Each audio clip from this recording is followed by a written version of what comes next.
Do you remember that in last week's video I was asking about this Oriental Lily, which was given to me as a gift a couple of weeks ago, perhaps 3 weeks ago. As you can see, it's coming to the end of its life with just a single bloom left, and it's looking really tatty. But according to the comments you left me in the video last time round, I should be able to repot these bulbs, let the flower sit, and then cut off the spent greenery later on in the year when it's done its job with photosynthesis to give energy to the bulbs, and then enjoy a flush of bright pink next year. Now, if you're a gardening novice like me, or perhaps a more experienced gardener who's willing to share your advice, I'd love it if you subscribe to my channel. If you go down to the description, you'll see a big red button that says subscribe. And the advantage of doing that, there's absolutely no charge involved, is that next time you open the YouTube app on your phone, your tablet or your laptop, my next video will be waiting for you. So first job of the day is to dig a hole and plant these bulbs. Second job of the day, or perhaps the first job, is to deadhead all of my lilies apart from just that beautiful one. But if I'm going to be taking this out of the pot, I suspect by the time I've finished doing my stint of gardening this morning that lily may well have been damaged. But before we do that, I'm going to enjoy the cool of the morning. It's September now, so definite autumn tinge in the morning, and just have a look about what's been happening in the garden. Let's start with the dahlias first. So I've been cropping these every week to enjoy a flower arrangement indoors, and if flower arranging is your thing, watch on to the end of the video, because I'm going to take another crop today and do another simple flower arrangement which you might like to follow along with. So this was a dwarf variety of dahlia. I'm thinking in hindsight I would have preferred the standard. I was given some reassurance in the comments that because it was a dwarf variety I wouldn't need to stake it, but in terms of using the length of the stem for flower arranging, it's perfectly fine for a casual arrangement indoors. But I think next year I'm going to look out for some longer stemmed standard dahlias so that I can do larger scale arrangements. Now I'm starting to get a tiny little bit of damage happening, so something's been nibbling those leaves, and I'm conscious of the fact that with this gardening journey that I'm on, all I've been doing really is babysitting these plants. I haven't actually been looking after them from, tuber to grave, so to speak. So as well as some leaf damage, this dahlia head is also damaged as well. But I guess what I'll do is I'll cut the head off and enjoy it indoors, and just make sure I can't see this side. Now look over here, slightly different variety of dahlia, a more shaggy, spidery kind. I think this one's been eaten quite a lot. There's plenty of life in the others, so I'm going to be cropping most of those to enjoy indoors. I just take you round to my native geraniums.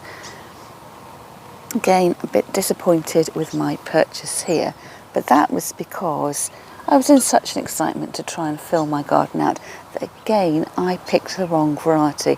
I had thought this was the standard cranesbill geranium based on the leaf shape, and also that I recognised the colour of the flower, but it's too low growing and I don't want ground cover.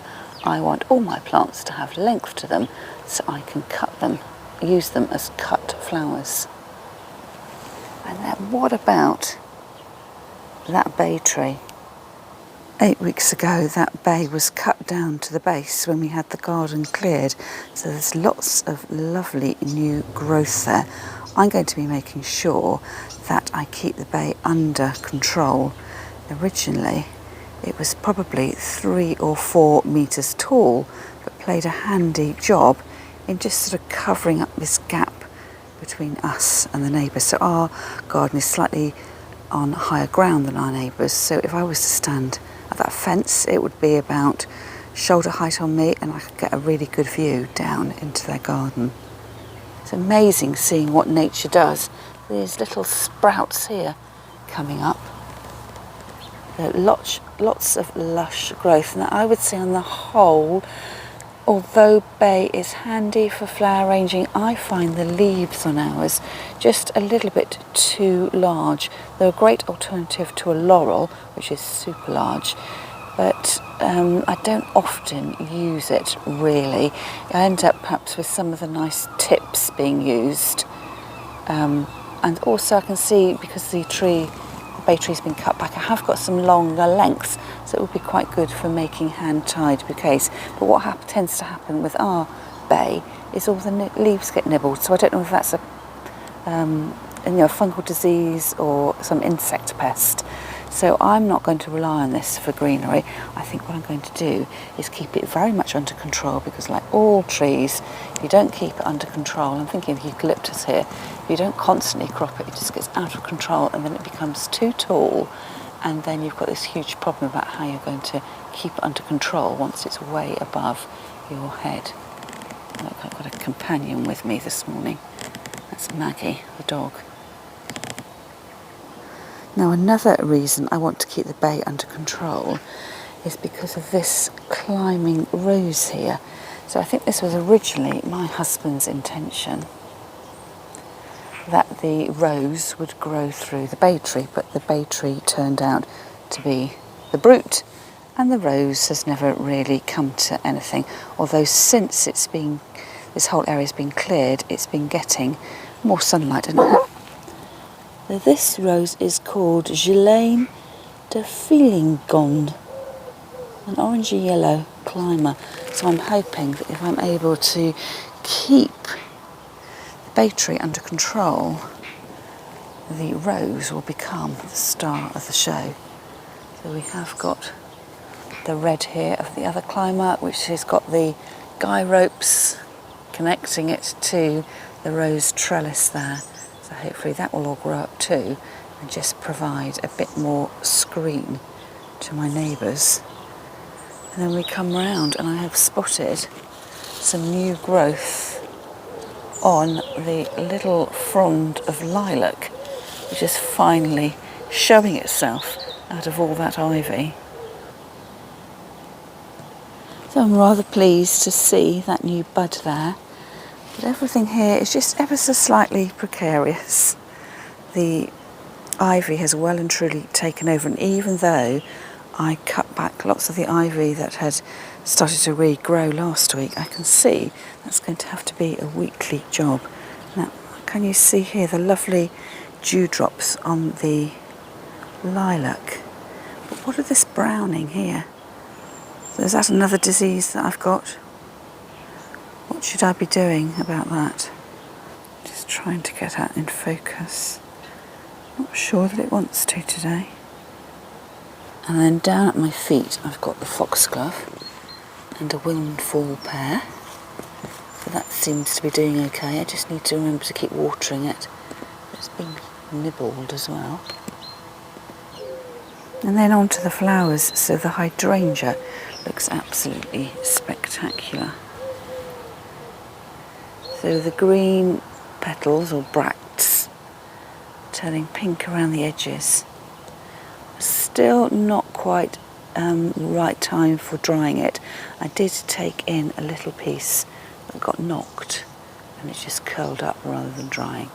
So I think I'm going to leave that for perhaps a couple of more weeks, and on a bright sunny day when it's totally dry, no dewdrops on it, I shall cut some stems and see how well they survive as a dried flower. And then you've given me lots of helpful advice in the comments about this native geranium. This is the one that's got quite insignificant flower. I think I am later in the year just going to dig up patches of this and discard it. The suggestion was that I should put it into a pot to enjoy, but unless I don't like the flowers, so I could do that to enjoy the foliage, but I have been carefully looking at the leaf shape and spotting the other geraniums we've got in the garden, and I believe that we have a very, very small clump of the geranium I actually like, with a deeper pink, larger flower head, so I may well put that in a pot later in the year. And then this mixed pot here, this is the plant that was labelled a pink, Again, I'm not quite sure about that. That was the geum, and then the that's not viburnum, isn't it? Verbena. Bonara. I'm still struggling. I think I need to have that name written out on a sheet in front of me and practice rolling my tongue around it. And then the little leaf of the begonia, which I found sort of orphaned at the back of this little patch. Again, I'm not entirely sure that I like this plant. Flower arrangers use these leaves quite a lot. You can use them on the back side with the ridging, on the smooth green side, but they have a little flower spike which isn't dissimilar to a hyacinth flower, although it's a little bit softer. And then as we lift up, I have got 2 calendula marigolds this week. So what I'm going to be cropping today is the 2 marigolds. I'll be taking some pink cosmos. So I'll be needing to deadhead some of these. They've been eaten a little bit. I think perhaps as well that I have been cropping them too late in their development cycle. I don't know whether you follow Donna from Busy Bee Blooms on Instagram, but she was saying that she cuts her flowers when they, I think from what her description is, I think she cuts them as cut flowers when they're at this stage here, in order that she enjoys them throughout all the other stages. And I've been cutting mine when they've been freshly opened, and of course by then they are part way through their flowering cycle. So I'm being really pleased with how much my cosmos has given me this year. And then a little teaser there of the zinnia. I've got 2, a shorter one and a really, really tall one here. And I'm not going to cut that really tall because I've noticed on the side here there are new buds coming through, so I'll be cutting that there in order that those 2 side shoots can grow, and I can have hopefully 1 or 2 more of the zinnias to enjoy. Here's an overview of my plot. You can just see the edge of the kitchen window, the washing line all wrapped up. So the patches of geranium there were originally there. There's some wild flowers here. Fox and cubs and something else, I'm not quite sure what's growing in there. The rosemary is original to the garden, as is the Japanese anemone.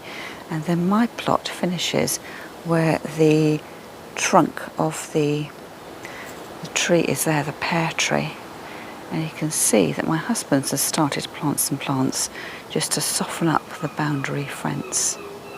So he's gone for a premium abelia. We spotted this on one of our walks recently in somebody's garden. So quite like the fact it's got the small little flower on it. The only downside with this is the one we spotted was plain green leaves, and this one is variegated, probably slightly more decorative than I would have chosen. And he's planted a dark-leaved elder flower as well. So that'll be really good for making elderflower champagne next April time. And behind the paving stones, I don't know whether we still have a bee's nest, but when all the outbuildings came down, we discovered a bee's nest right there next to the fence. So we're protecting that. So let's get back to the first job of the day, which is planting this lily out. So I'm slightly concerned that when I take it out of the pot, the soil is just all going to flow away. I don't think there's much of a root ball in there. So I'm going to clear away some of my mulch and dig. Oh, I should have put my gardening gloves on. Still trying to keep my manicure nice. I don't suppose gardening and having nice nails go together. What I thought I would do was to plant the lilies out in a slightly larger area. I just felt that when they were flowering, you couldn't really enjoy the individual blooms because they were too tightly packed together. I can see some worms here doing their thing. Also a little bit of bindweed there. I'll put that in the compost bin. So what I'm going to do is, the soil's quite dark, so it's obviously got some moisture in it, but yesterday and I think for the rest of the week it's going to be quite warm, sort of about 27 degrees. So I should water the plant and water the hole. And what I found here when I was watering the lily in the garden, that the water was just shooting off and then making a well in the plot. So I don't think this is probably a horticultural example of an Oriental lily. I think it was just, done for decorative effects. Oh, perhaps, look, I'll take my words back. Look, I have got some decent root growth. So it's just the stuff on the top is flaking away. Do you think I ought then to keep them close together? I'm tempted. I'm going to break them up just to have them slightly further apart.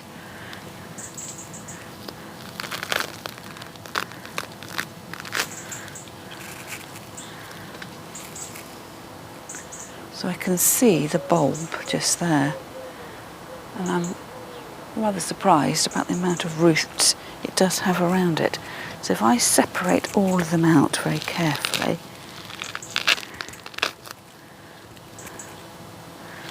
and then I can get planting.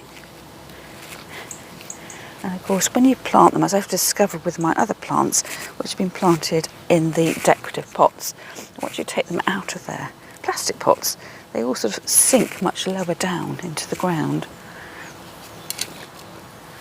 They're just a little bit further apart than they were before.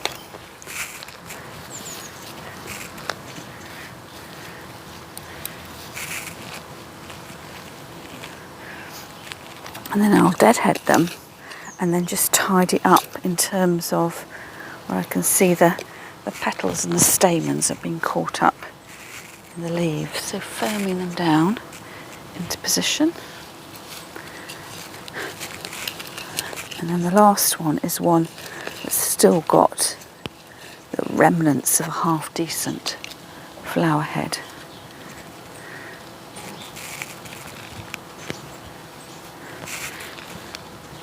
So slightly spaced out.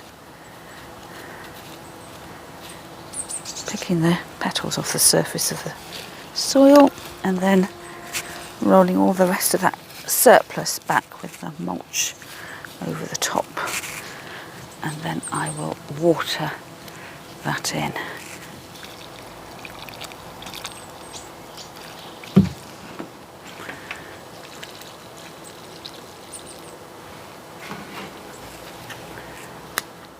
Take off the flower head, so I don't want this bit to develop into a seed head. I want all the energy going back into the roots to give me a really good show for next year.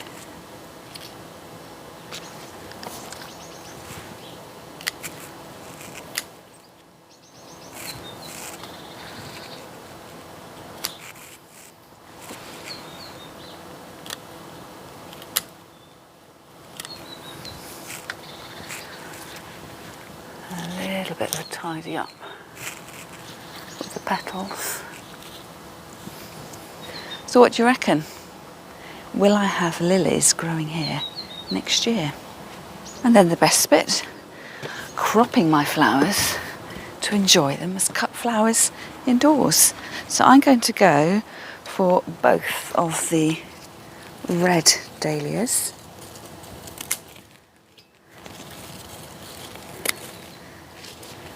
Both of the white ones, really digging down low. And then I might go for most of the pink ones too. I might just deadhead this one.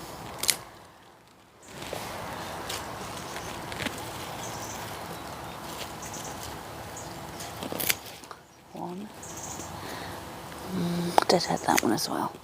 Becoming more discerning.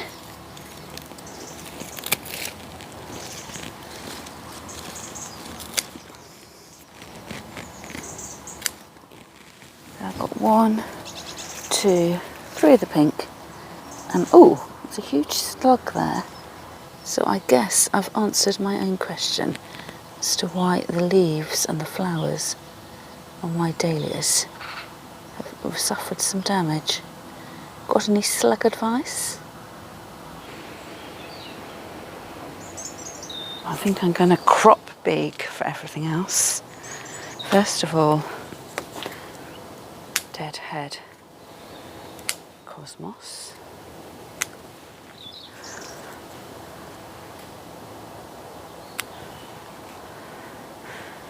And then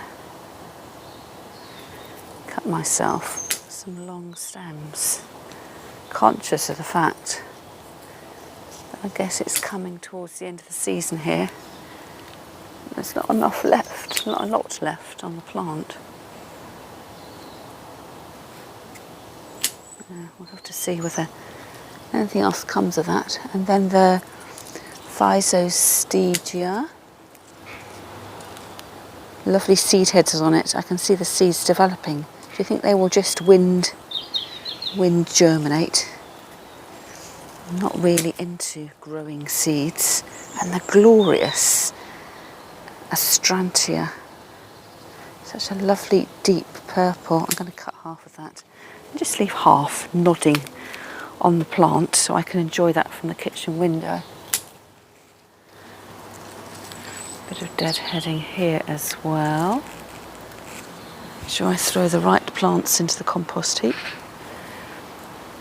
And then being a bit more ambitious with my cutting, so I can enjoy these from just coloured up buds to full bloom.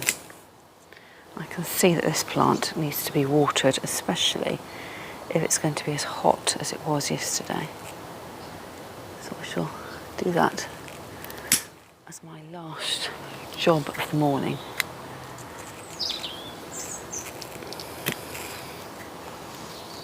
Not bad. And then I am going to cut my 2 zinnias. Get these into water. So zinnia number 1, I can see a new bud coming up there. And zinnia number 2. And then the 2 marigolds. 1. Very short stems. So here's my crop for this morning. I just need to make sure I've put water in a jug, so I'm just using this as a flower bucket, just to make sure that everything is in water while I go and have a cup of tea, make a start on my day indoors, and then I'll come back and arrange these flowers later on. So do make sure you watch to the end of the video. And this is exactly what the aim of my garden has been, to have an abundance of flowers. Now, if you watched last week's video, you will have seen me arrange this arrangement of dahlias using a rather tricky flower frog that came with this charity shop vase. It was the one that had the glass plate, and I've threaded my flowers through the gaps. So some of these flowers have gone over, they've started to die off. Sadly, I think the dahlias are on their last legs too. So what I'm going to do is perhaps have a little refresh of this arrangement and then think about putting today's flowers in my taller vase. And this was from a vintage market. I think it's by Hornsey Pottery, and probably cost about £5. So one problem that I've got with my flowers I've cut from the garden earlier this morning is that my dwarf dahlias and my zinnias are all quite short stem flowers, and then I've got the longer lengths of the cosmos and the astrantia. So if I was to arrange those in a vase together, I'd have lots of short stuff and tall stuff hovering above it, and again it's going to end up looking like 2 flower arrangements, and that's why I want to grow long and cut long, and why next year I'll be making a mental note to plant some standard height dahlias so they've got a bit of length. So I'm probably going to refresh my water here, which means tipping it out on the patio and hoping I reach the flower bed, nearly, and then filling up with some fresh water and then going through what I have got on my little glass plate. So some of the flowers, like the cosmos, have quite clearly gone over, but some of them have still got a little bit more life left in them. The thing is, you always get that halfway mark, and you know, is the life left in that dahlia or has it gone over? It's really started to open out in the centre, and some of the leaves behind are a little bit bedraggled. So because I have got an abundance of flowers, I'm going to be quite harsh with what I choose to keep in my container and only go for the perfect flowers. So it looks like the pink cosmos is ready to be picked out, and that the dahlias are ready to go. Now, some of the dahlia stems I picked last week had little buds on the side. Now, I'll come to that in a minute. My marigold, that has gone over, and if this was growing in the garden, I would have deadheaded it, but I quite like the form of the seed head that's beginning to develop. I think possibly the white dahlias will live to last another day, but it's always good practice to recut your stems. So while I've got this dangling down from the glass plate, I'm going to go through and recut each of my stems. So a combination of having fresh water and recut stems should mean that this little arrangement will last a few days longer. So I'm going to slide that back into my container. And then with some of the dahlias that I took out, they've got little side shoots, so I don't want to lose out on this. So I'm going to deadhead the main flower, and then I will be left with a little bud which may or may not open. So this one here is part open. You know, whether the flowers in tight bud will open is another matter. Oh, and that one won't, because I just pinged the top off it. So it's, even if they don't open, it's a nice textural contrast to have in your container.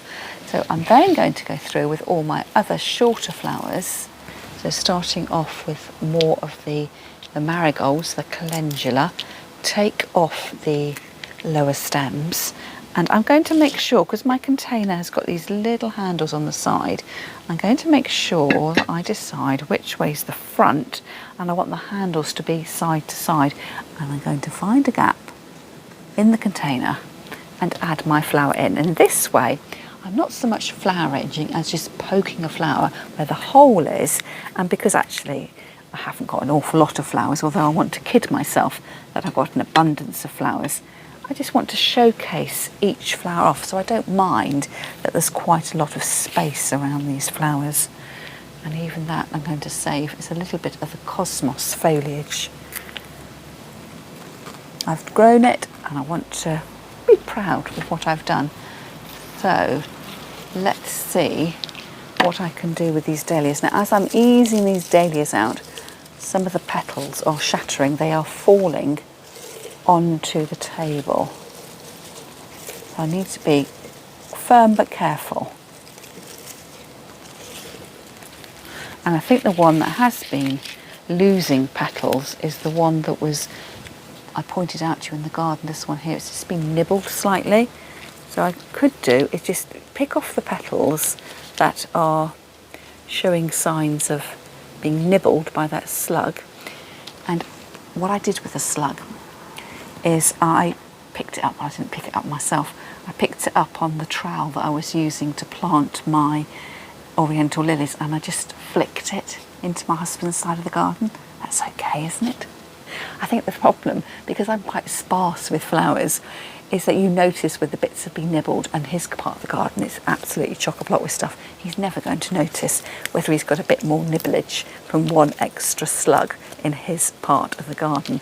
So now I'm looking at these dahlias, I'm thinking perhaps I ought to take out the old one. I don't know. Can you tell that that's a newer one and that's a week old?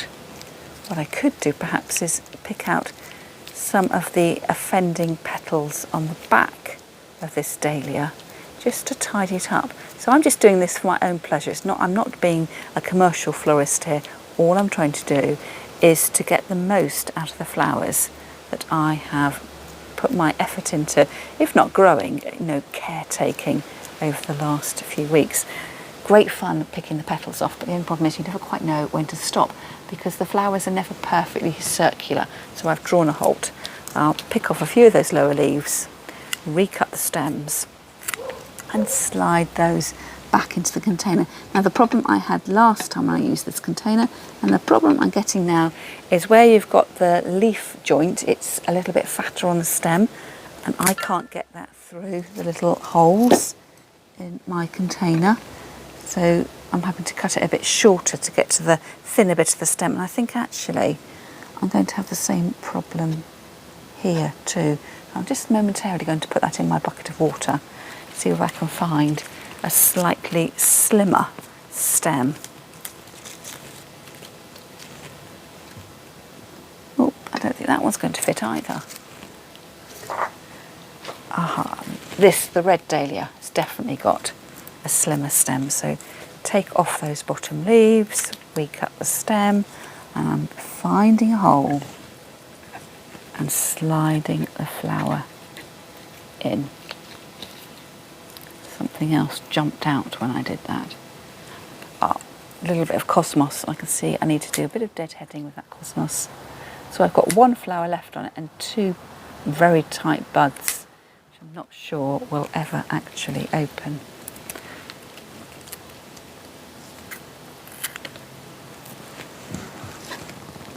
Looking for a gap in the flower frog. Again, I've got that caught on the little leaf node, so I'm going to cut that shorter. That's wanting to fall out to the side a little bit. And I'm just looking at the chunkiness of the stems on the pink dahlia as well. I just don't think they're going to fit either. So I'm going to have to do a cut and plonk in a different vase. There's lots of leaves here. Get rid of the leaves. And at least if I have them sitting in water, I can decide what to do with them in a moment, which leaves me with my zinnia. So are my zinnias going to be small enough, narrow enough to fit in the container? Let's have a go.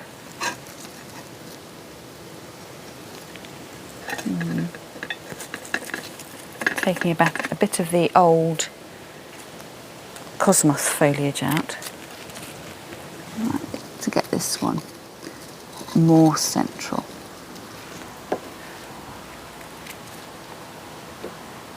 And this one just feels like it's falling over the edge of the container too much. I'm just going to trim a little bit off the length there. So you just, as long as your flower's in water, it doesn't matter. You don't have to arrange them to a fixed style. It just needs to have given you a little bit of pleasure, and you can then showcase your own flowers that you've grown in your garden. Zinnia at the top now isn't behaving. It's wanting to roll backwards to get it into the vase. Having to sort of relax the position of the stem a little bit.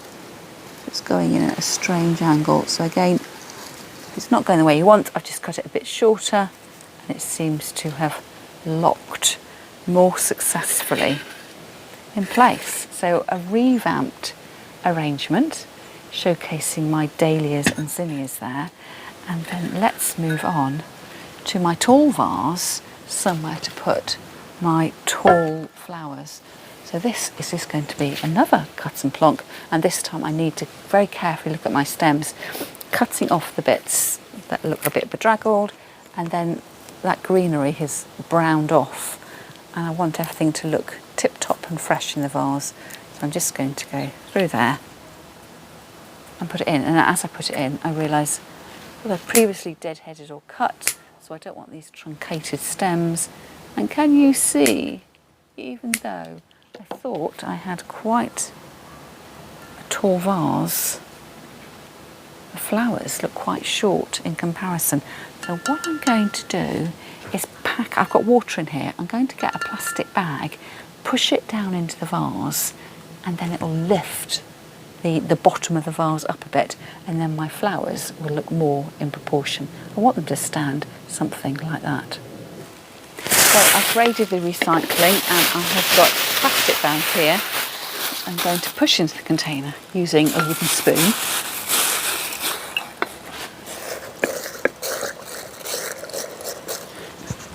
And then we can start to add the flowers.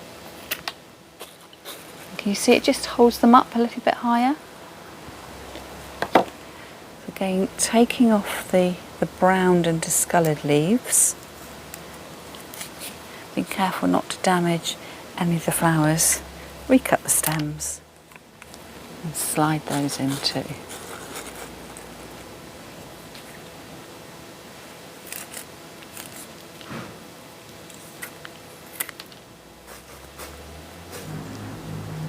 They're bouncing around a bit with that plastic bag. And the pink next, these are looking slightly healthier. They are positioned slightly further back in the flower bed, so I wonder whether they are enjoying more of a slightly shaded location. But they did come out to flower after the white ones, so it may well be that my white cosmos have just had enough and they're about to give up. Another one here where I need to deadhead the stalks with no flowers, making sure I don't cut off any of those buds, which may or may not open, but if they don't open, will give me some texture or contrast.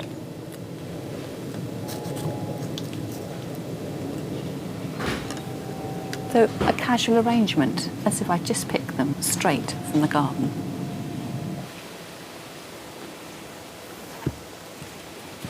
And then for my dahlias, I've got another little pot. I think this is Denby, and again from the charity shop, so it would all just have cost me a few pounds. And I think all I'm going to do here is to take my dahlias, trim the ends off, and just let them relax into the vase, making sure I cut off any leaves that will fall inside the vase so they don't end up in the water and start rotting, and that will shorten the life of your flowers. So taking care when I cut the leaves off that I'm saving the buds just in case they open.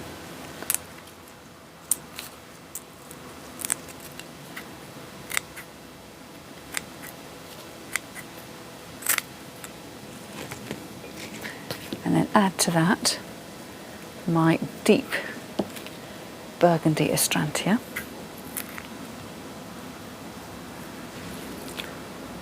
Some of my older astrantia that has just gone a tiny bit paler, and then my stem of Physostegia. So this arrangement has turned out to be one of purples and whites. That'll look great on a little side table I've got in my bedroom. I'll probably put this arrangement on my mantelpiece, and these flowers on my kitchen table. Well, I do hope you've enjoyed today's episode of things that I've been doing in my garden, and I look forward to seeing you next week.